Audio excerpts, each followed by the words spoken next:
여러분 반갑습니다. 오늘 방송을 시작하겠습니다.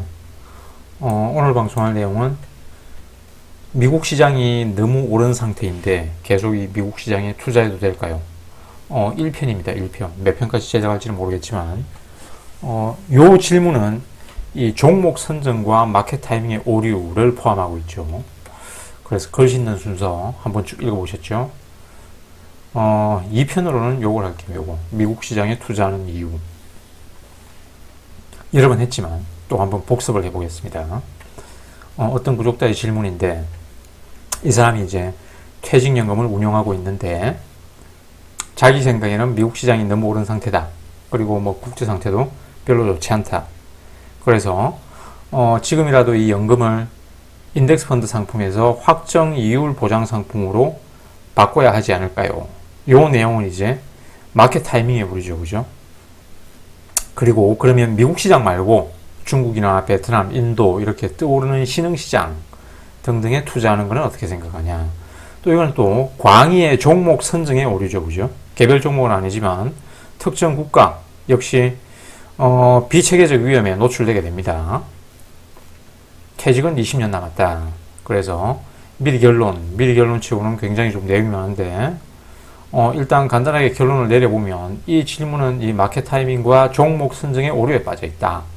그래서 미국 시장이 이 사람이 이제 고점이라고 생각한다면 인덱스 펀드 팔고 주식 팔고 현금으로 도망가거나 또는 이제 이 채권형 펀드 같은 저축성 상품으로 포트폴리오를 전환해야 하는데 아니면 또 이렇게 저평가된 저런 시장으로 자금을 이전해야 하는데 장기적으로 가능하지 않다. 불가능하다. 그리고 한두 번 성공할 수 있겠지만 푼돈 벌고 큰돈 뱉어내는 반드시 실패하는 투자 전략이다.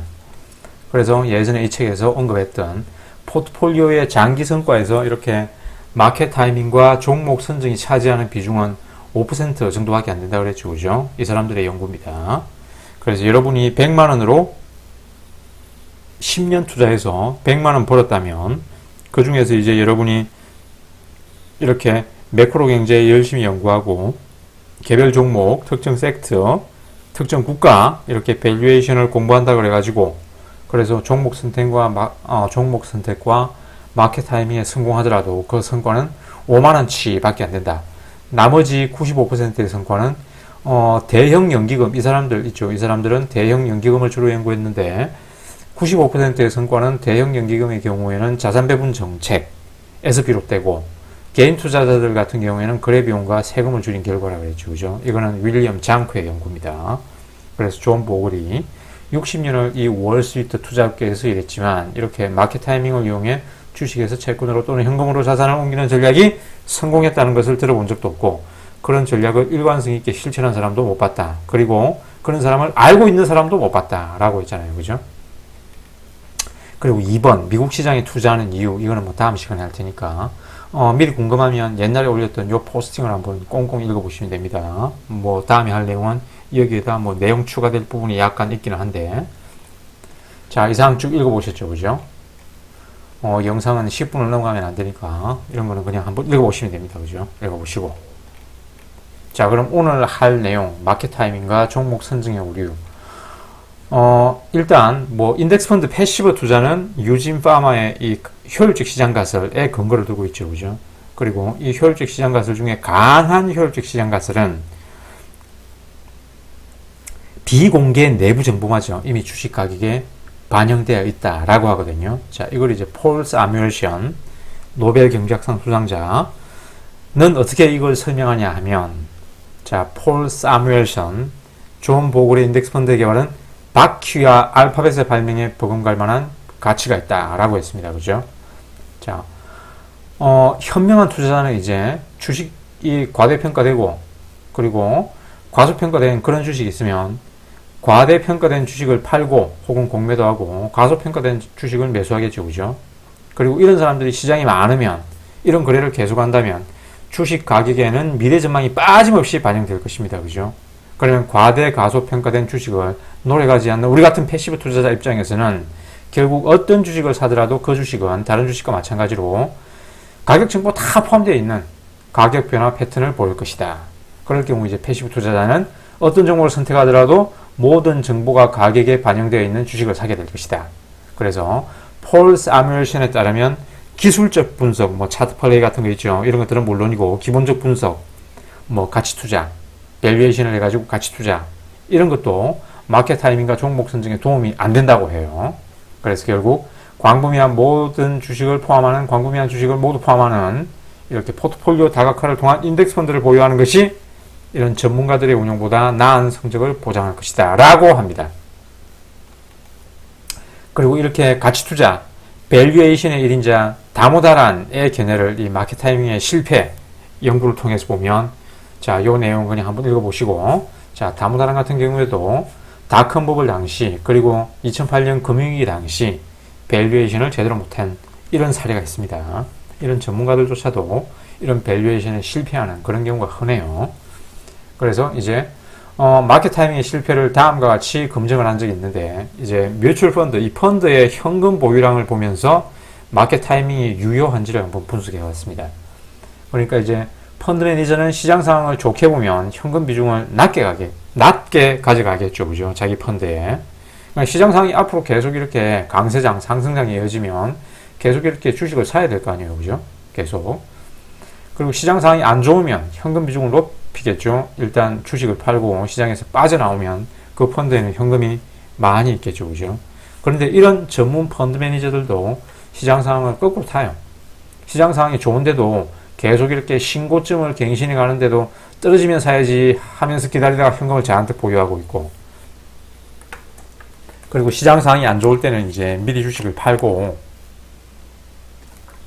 고점에서 팔고 도망가야 하는데도 주식을 또 잔뜩 들고 있더라. 즉 이런 펀드 매니저들도 강세장의 고점에서 매수한 주식에 물려 있다라는 얘기입니다. 요 내용이 위의 내용입니다. 위의 내용. 그리고 그래프를 통해서 요렇게 분석해 보면 한번 쭉 읽어보시고 요 내용을 이제 제가 주구장창 부연 설명한 게 요 내용입니다. 자, 뮤추얼 펀드의 이제 현금 비중을 보면 시장 상황이 안 좋았던 해 다음에 현금 보유량이 많고 좋았던 해 다음에 현금 보유량이 감소합니다. 자, 예측력이 전혀 없는 여러 발 늦은 대응이란 얘기예요. 그래서 전문가들도 이렇게 약세장의 저점에서 비싸게 산 주식을 팔고 약세장의 저점에서 주식을 사야 되는데 현금을 잔뜩 들고 있어요. 강세장의 고점에서 비싸게 산 주식을 또 이때는 팔고 현금을 또 들고 있어야 되는데 이때는 또 비싸게 산 주식을 잔뜩 들고 있더라는 얘기입니다.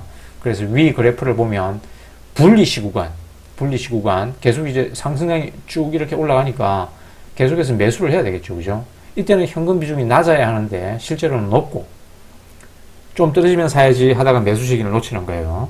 그리고 베어리시 구간에는 이제 현금 비중이 높아야 하는데 이때는 이제 강세장 꼭대기에서 팔고 나와야 될 거 아니에요. 그죠? 그래서 현금 비중이 높아야 하는데도 실제로는 낮다. 즉 이미 팔고 탈출했어야 하는데 탈출 못하고 비싸게 산 주식을 들고 있더라. 이런 얘기입니다. 그래서 87년 블랙먼데이 폭락의 저점에서 현금 비중이 가장 높아요. 이때는 또 사야 될 거 아니에요. 싸게 살 수 있는 기회잖아요. 하지만 못 산다 이거예요. 그래서 펀드 매니저들도 하락장의 공포에 선뜻 현금 투입하기가 두렵다. 그리고 반대 역시 마찬가지입니다. 반대 역시. 한번 쭉 읽어보시면 돼요. 그래프를 보면서 다시 요 글을 한번 읽어보시면 됩니다. 이하 자세히 보시려면 요 글을 한번 꼼꼼히 읽어보시고. 그래서 다시 이제 아래 그래프. 자, 고점에서 사기를 두려워하는 사람들은 저점에서도 사기 어렵습니다. 고점에서 계속 이렇게 주식이 쭉 올라가는데 떨어지면 사야지 찔끔 사다가 하다가 고점에서 전재산 다 몰빵합니다. 그리고 떨어지면 또 저점의 바닥에서 다 팝니다. 이런 식으로 이제 반복하다가는 자산이 녹아내리겠죠. 하지만 이렇게 고점에서만 매번 이렇게 샀더라도 시장 수익률 정도는 충분히 누릴 수 있습니다. 위와 같이 요 그래프와 같이 투자한 대표 선수가 남해 회사 주식을 투자했던 뉴턴이라고 그러죠. 뉴턴. 16세기의 뉴턴. 뉴턴이 꼭 이런 패턴으로 주식을 매매했습니다. 그죠? 그래서 70 넘어서 가산을 다 말아먹었어요. 그리고 이렇게 전문가, 투자 관련 이 경제 신문, 이런 전문가, 투자 관련 언론의 보도에 휩쓸리지 마라. 이런 사람들 사라 팔아 라는 매매 사인에 주식을 매매했다가는 역시 망합니다. 예전에도 역시 많이 봤던 그래프니까 역시 한번 읽어보시면 됩니다.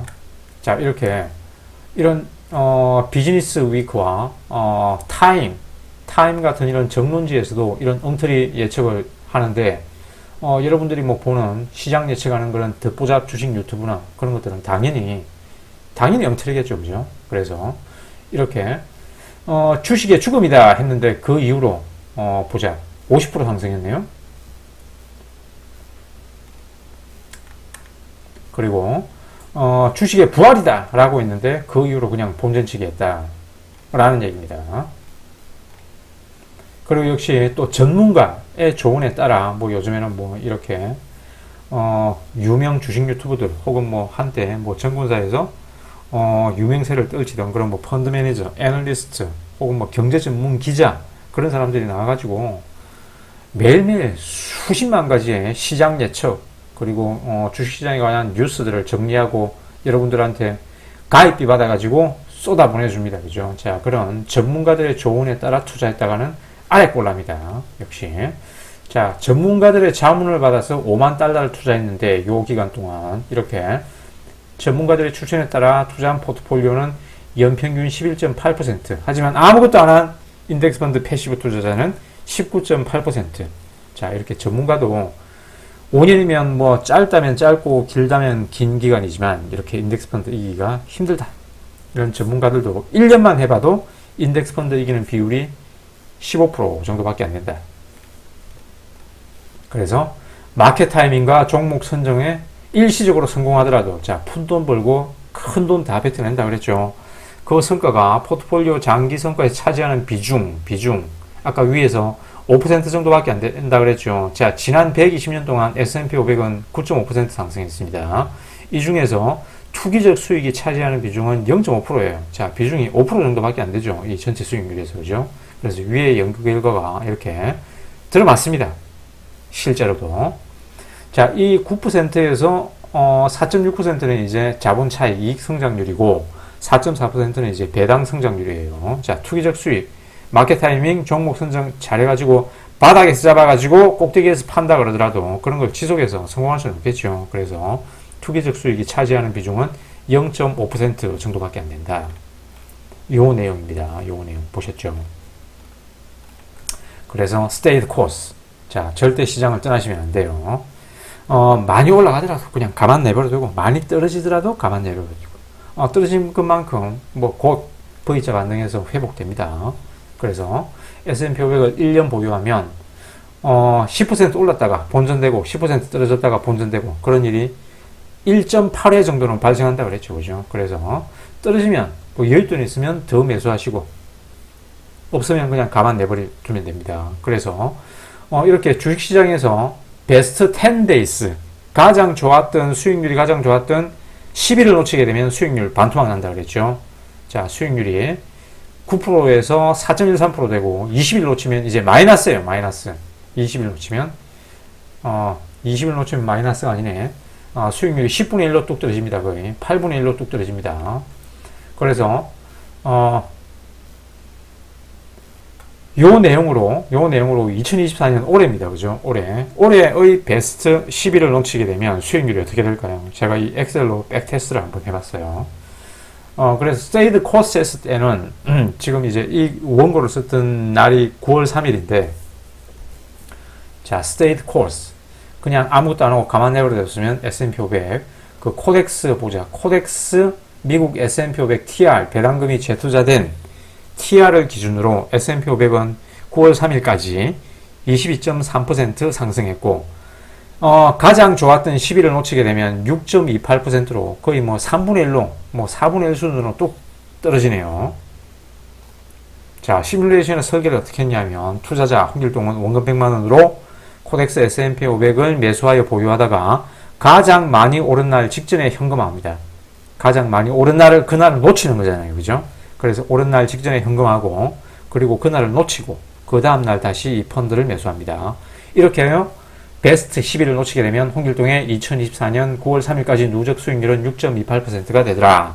그리고 올해 2024년 베스트 10days는 이렇게 되더라. 이렇게 가장 많이 오른 날이 1.93%가 올랐네요. 1.93%가 요 엑셀 한번 참고해 보시면 돼요. 그래서 요거는 이제 앞에 얘기했던 그런 내용입니다. 그죠? 그래서 한번 쭉 읽어보시면 됩니다. 2편 미국 시장에 투자하는 이유는 다음 시간에 이상 오늘의 방송을 마치겠습니다. 시청해 주셔서 감사합니다.